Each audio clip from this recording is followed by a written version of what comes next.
பிரியமானவர்களே, இயேசு கிறிஸ்துவின் நாமத்தில் உங்களுக்கு என் அன்பின் வாழ்த்துக்கள். கடந்த காலமெல்லாம் ஆண்டவர் நம்மை பாதுகாத்து அற்புதமாய் நடத்தினார். தேவனுக்கு ஸ்தோத்திரம். இந்த மாதத்துல தேவன் எனக்கு என்ன வாக்கு வைத்திருக்கிறார் என்று ஆவலோடு காத்திருக்கிறீங்க. நான் எங்கிருந்து பேசுறேன்னு தெரியுமா? இஸ்ரவேல் தேசத்துல எருசலேம் பட்டணத்துல ஏரோது வாசலுக்கு முன்னால் நின்று பேசுகிறேன். இங்க பாத்தீங்களா, அது எருசலேமினுடைய மதில் சுவர். இதுல பல வாசல்கள் இருக்கிறது. அதிலே ஒரு வாசல் தான் இது ஏரோது வாசல் என்று அழைக்கப்படுகிறது. இயேசுவின் நாட்கள்ல ஏரோது அதிகாரத்தில் இருந்தார் அல்லவா? அந்த ஏரோது ராஜா இந்த வழியாகத்தான் பட்டணத்திற்குள்ளே போவார் வருவார். அவருக்கென்று தனியாக ஒரு வாசல் நியமிக்கப்பட்டிருந்தது. அதனால இது ஏரோது வாசல், ஹேரட் கேட் என்று அழைக்கப்படுகிறது. அங்கிருந்து கொண்டுதான் உங்களோடு நான் இப்பொழுது பேசுகிறேன். சரி, இந்த நாள்ல ஆண்டவர் எனக்கு என்ன வாக்கு வைத்திருக்கிறார், இந்த மாதம் முழுவதும் எப்படி நடத்த போகிறார் என்று அவளோடு காத்திருக்கிறீங்கல்ல. 34ஆம் சங்கீதம் 19வது வசனத்துல, நீதிமானுக்கு வரும் துன்பங்கள் அநேகமாயிருக்கும், கர்த்தர் அவைகள் எல்லாவற்றிலும் நின்று அவனை விடுவிப்பார். நீதிமானுக்கு ஒரு துன்பங்கள் அநேகமாயிருக்கும். ஆண்டவர் என்ன வாக்கு கொடுக்கிறாரு? என் பிள்ளைகளே, உங்களுக்கு வரக்கூடிய துன்பம் அநேகமாயிருக்கும். என்னங்க சொல்றீங்க, பயமுறுத்துறீங்க, அந்த மாதிரி சொல்றீங்களா? பாடுகள் இல்லாத நாளே இல்லைல்ல. துன்பங்கள், துயரங்கள், பாடுகள், வேதனைகள், நெருக்கங்கள் நம்முடைய வாழ்க்கையில இருந்துகிட்டு தானே இருக்குது. ஆண்டவர் சொல்லுகிறார், இதெல்லாம் அநேகமா இருக்கத்தான் செய்யும், ஆனால் அவள் எல்லாவற்றிலும் நின்று நான் உன்னை விடுவிப்பேன் வாக்கு கொடுக்கிறார். அதுதானே முக்கியம். அந்த துன்பத்திலே அமிழ்ந்து போக மாட்டீங்க, துயரத்திலே நீங்கள் அழிந்து போக மாட்டீங்க. அதிலிருந்து கர்த்தர் விடுதலை தருகிறவர்.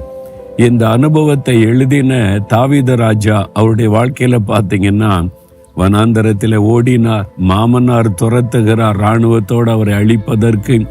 கோலியாத் என்ற ராட்சதனுக்கு முன்னால போய் நின்று வெற்றி பெற்றனால பெலிஸ்தர்கள் கொலை செய்ய தேடுகிறார்கள்.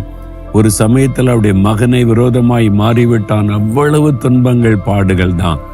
நீதிமானுக்கு ஒரு துன்பம் அதிகமாகத்தான் இருக்கும். ஆனால் ஒன்றில தாவீதை கர்த்தர் கைவிடவில்லை, விட்டு கொடுக்கவில்லை. அதனால தான் அவர் சொல்லுகிறார், கர்த்தர் விடுவிப்பார். உங்களுக்கு ஆண்டவர் வாக்கு கொடுக்கிறார், என் மகனே மகளே, இந்த துன்பத்தெல்லாம் கண்டு சோர்ந்து போகாத. அநேகமான துன்பம் வரத்தான் செய்யும், ஆனால் நான் உன்னை விடுவிப்பேன் என்று வாக்கு கொடுக்கிறார். யோபுடைய வாழ்க்கையில பாருங்க, அவன் கர்த்தரால் சாட்சி பெற்ற மனிதன், உத்தமன் என்று ஆண்டவர் சாட்சி கொடுக்கிறார். எவ்வளவு துன்பம் வந்தது, எவ்வளவு துயரம் வந்தது, வியாதி வந்தது, இழப்பு வந்தது, அவமானம் வந்தது, நெருக்கம் வந்தது. ஆண்டவர் அப்படியே விட்டு விட்டாரா? விடுதலையாக்கி கொண்டு வந்த 2 மடங்கு ஆசீர்வாதம் கொடுத்தார்.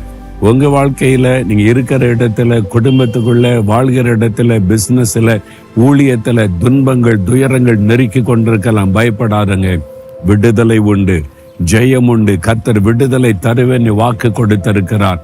அதுக்குத்தான் நம்முடைய துக்கங்கள், துயரங்கள் எல்லாவற்றையும் அவர் சிலுவையில சுமந்து வெற்றி சிறந்தார். பிறகு இதற்கு பயப்படணும்? விடுதலை கொடுக்கிற ஆண்டவர் கூட இருக்கிறார். அதனால் இந்த துன்பங்கள், துயரங்கள் என்று பயப்பட மாட்டேன். வரட்டும், எத்தனை துன்பங்களும் துயரங்களும் நான் தாண்டி செல்லுவேன். விடுதலை கொடுக்கிற ஆண்டவர் என் கூட இருக்கிறான்னு தைரியமா சொல்லுங்க. ஒரு சமயம் ஒரு சகோதரர் கண்ணீர் விட்டு அழுதார். சகோதரர் ஒருத்தர் கண்ணீர் விட்டு அழுவது என்பது ரொம்ப அரிதான காரியம்.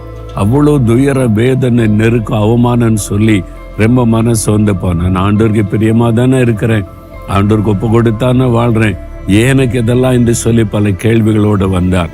இந்த வசனத்தை எடுத்து காண்பித்தேன். நீதிமான்களுக்கு தான் துன்பங்கள் அதிகமா வரும். அதனால நான் ஆண்டவருடைய பிள்ளையே தான் இருக்கிறேன், எனக்கு ஏன் தீமை வருதுன்னு சந்தேகப்படாதங்க. நீதிமானுக்கு தான் துன்பம் வரும். ஆண்டவரை ஸ்தோத்திரம் பண்ணுங்க.